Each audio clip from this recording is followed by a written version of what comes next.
Good evening प्यारे बच्चों। आज हम आपको कक्षा 10 रसायन विज्ञान का महत्वपूर्ण टॉपिक बताएंगे जो आपके बोर्ड पेपर के लिए बहुत इंपॉर्टेंट होगा।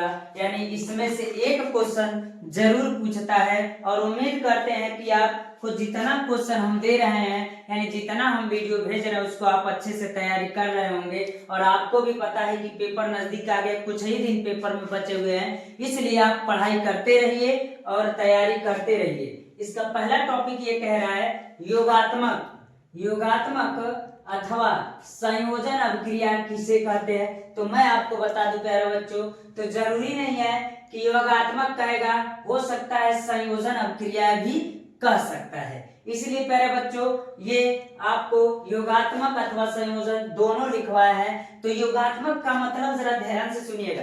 योगात्मक का मतलब ऐसा नहीं लग रहा है आपको कि योगात्मक, योग का मतलब जुड़ना यानी योग होना यानी जुड़ना, यानी कह रहा है वे अभिक्रियाएं जिनमें दो या दो से अधिक अभिकारक। और एक बात और आपको बता देना चाहते हैं प्यारे बच्चों, और पिछले वीडियो में भी बताए थे कि जब कोई ऐसा समीकरण मिलता है तो एरो लगा रहता है, तो एरो के इधर वाले भाग को हम क्या कहते हैं, अभिकारक कहते हैं, और इसके इधर वाले भाग को हम क्या कहते हैं, उत्पाद कहते हैं। तो कह रहा है कि जुड़ना यानी योगात्मक का मतलब योग होना यानी जुड़ना। तो कह रहा है वे अभिक्रियाएं जिनमें दो या दो से अधिक अभिकारक, जिनमें दो या दो से अधिक, दो भी हो सकता है, दो से अधिक भी हो सकता है। इसमें देखिए कितना है, एक और दो, यानी जब दो या दो से अधिक अभिकारक अणु आपस में, अभिकारक अणु भी कह सकते हैं, अभिकारक आपस में संयोग करके केवल एक नया पदार्थ बनाते हैं, यानी केवल एक नया पदार्थ बनाते हैं, तो उस अभिक्रिया को हम क्या कहते हैं, योगात्मक अथवा संयोजन अभिक्रिया कहते हैं। आप जरा प्यारे बच्चे देखिएगा, क्या एक और एक दो नहीं है क्या, अयोगात्मक करा इसलिए वो क्या होगा, जुड़ेगा। तो जुड़ेगा तो एक होगा ना, इसलिए हम कहेंगे कि यह योगात्मक अभिक्रिया होगा। तो हम ऐसे कह सकते हैं वे अभिक्रिया जिनमें दो या दो से अधिक अभिकारक अणु आपस में संयोग करके केवल एक उत्पाद बनाते हैं या केवल एक नया पदार्थ बनाते हैं, उस अभिक्रिया को योगात्मक अथवा संयोजन अभिक्रिया कहते हैं। प्यारे बच्चों उम्मीद कर रहे हैं कि आपको याद हो गया होगा। और सबसे आसान तरीका यह है कि इसमें देखिए क्या कर रहा है, दो है तो जुड़ के एक बन रहा है, तो जुड़ रहा है तो एक बन रहा है, तो योगात्मक है तो भैया जुड़ेगा ही ना बाबू। तो हम कह सकते हैं कि जब दो या दो से अधिक अभिकारक अणु आपस में जुड़ेंगे और एक नया उत्पाद बनाएंगे या एक नया पदार्थ बनाएंगे, तो उस अभिक्रिया को हम क्या कहेंगे, योगात्मक अभिक्रिया कहेंगे। अगला टॉपिक जो ये कह रहा है, ये कह रहा है अपघटन तथा वियोजन अभिक्रिया किसे कहते हैं। अपघटन तथा वियोजन, अपघटन का मतलब इसमें जुड़ना था और इसमें क्या होगा, टूटना होगा। अब वियोजन का मतलब तो वियोजन होता ही, वियोजन का मतलब टूटना ही होता है। तो हम कहेंगे कि अपघटन तथा वियोजन अभिक्रियाएं किसे कहते हैं। तो एक बात याद रखिएगा, हो सकता है कि बस अपघटन अभिक्रिया पूछ दे, हो सकता है कि वियोजन अभिक्रिया पूछ दे, इसलिए दोनों बात हम आपको क्या किए हैं, लिखवाए हैं प्यारे बच्चों। तो इसका मतलब भी जब यहाँ जो बच्चा इसको यहाँ समझ गया कि सर वियोजन का मतलब है टूटना, तो टूटने का मतलब तब एक रहेगा अभिकारक तो टूटेगा, दो में उत्पाद मिलेगा। तो हम आसानी से कह सकते हैं इसका मतलब योगफल था और इसका मतलब क्या था, टूटना होगा। तो जो कह रहा वे रासायनिक अभिक्रिया है जिनमें कोई यौगिक अपने अवयवी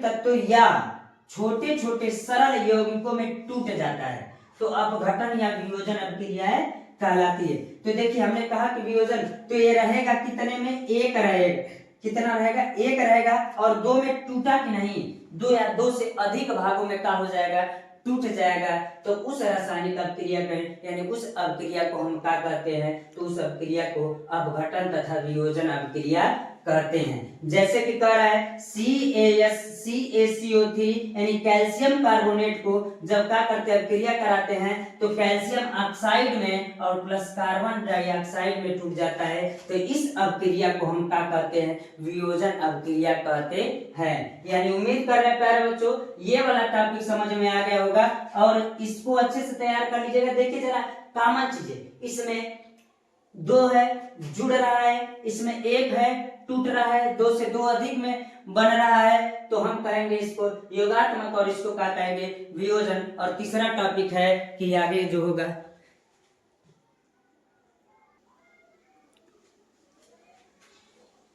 प्यारे बच्चों, तीसरा इसका कह रहा है विस्थापन अपक्रिया। तो विस्थापन अपक्रिया क्या कहते हैं, तो ये टॉपिक ही बता दे रहा है विस्थापन। विस्थापन का मतलब विस्थापित करना, यानी वह कह रहा है कि वे अभिक्रियाएं जिनमें किसी यौगिक के एक परमाणु या परमाणुओं के समूह के स्थान पर अन्य कोई परमाणु या परमाणुओं का समूह जुड़ जाता है, तो उसे हम क्या कहते हैं विस्थापन अपक्रिया कहते हैं। कर वे अपक्रिया जिसमें किसी यौगिक के एक परमाणु या परमाणुओं के समूह के स्थान पर कोई दूसरा परमाणु या परमाणु का समूह आकर के जुड़ जाता है, तो उस अपक्रिया को हम क्या कहते हैं विस्थापन अपक्रिया कहते हैं। प्यारे बच्चों, हम आपको अपने तरीके से बता रहे हैं। इसमें क्या होता है कि जो एक परमाणु होता है ना, वह इसमें उपस्थित दूसरे परमाणु को उसके यौगिकों से क्या कर देता है विस्थापित कर देता है, यानी अलग कर देता है। यानी जिंक है CuSO4 के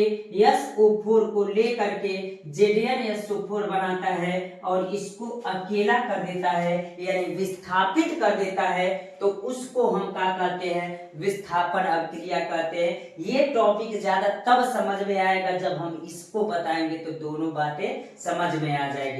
यानी इस समय क्या हुआ कि बस एक इसको विस्थापित किया है, इसीलिए विस्थापन अपक्रिया कहलाया है। जैसे जिंक, जब जिंक की क्रिया किससे किया जाता है कॉपर सल्फेट से किया जाता है, तो जिंक कॉपर सल्फेट से सल्फेट को लेकर के जिंक सल्फेट बना लेता है और कॉपर को क्या कर लेता है अलग कर देता है। प्यारे बच्चों, तो इस अपक्रिया को विस्थापन अपक्रिया कहते हैं।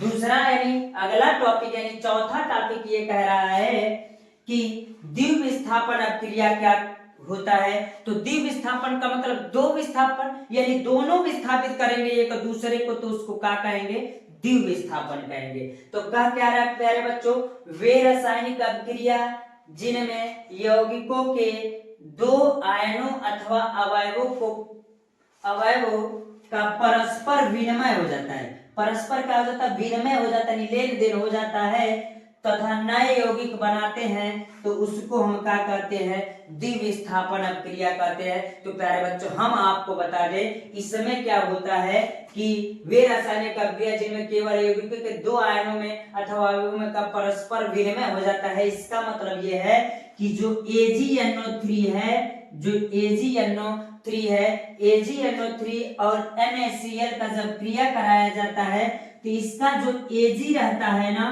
इस NaCl के Cl को लेकर के अलग हो जाता है। और जब ये कहता है यानी सोडियम कहता है कि तुम हमको अलग कर दिए तो हम तुमको अलग कर देंगे, और तब सोडियम इसके यौगिक को लेकर के यानी इसके इन भागों को लेकर के क्या हो जाता है अलग हो जाता है। यानी दोनों एक दूसरे को विस्थापित करते हैं, यानी ये दोनों एक दूसरे को अलग करते हैं, तो उसे हम द्विविस्थापन अपक्रिया कहते हैं। इसीलिए AgNO3 NaCl से Cl लेकर के AgCl बना लेता है, और इसी में NaCl से Na जो होता है सोडियम, इसके NO3 को यानी नाइट्रेट को लेकर के सोडियम नाइट्रेट बना लेता है, और इस प्रकार दोनों आपस में विनिमय कर लेते हैं, यानी दोनों एक दूसरे से लेन देन कर लेते हैं। तो इस अपक्रिया को हम द्विविस्थापन कहते हैं। तो प्यारे बच्चों, उम्मीद कर रहे हैं कि यह बात आपको समझ में आ गया होगा,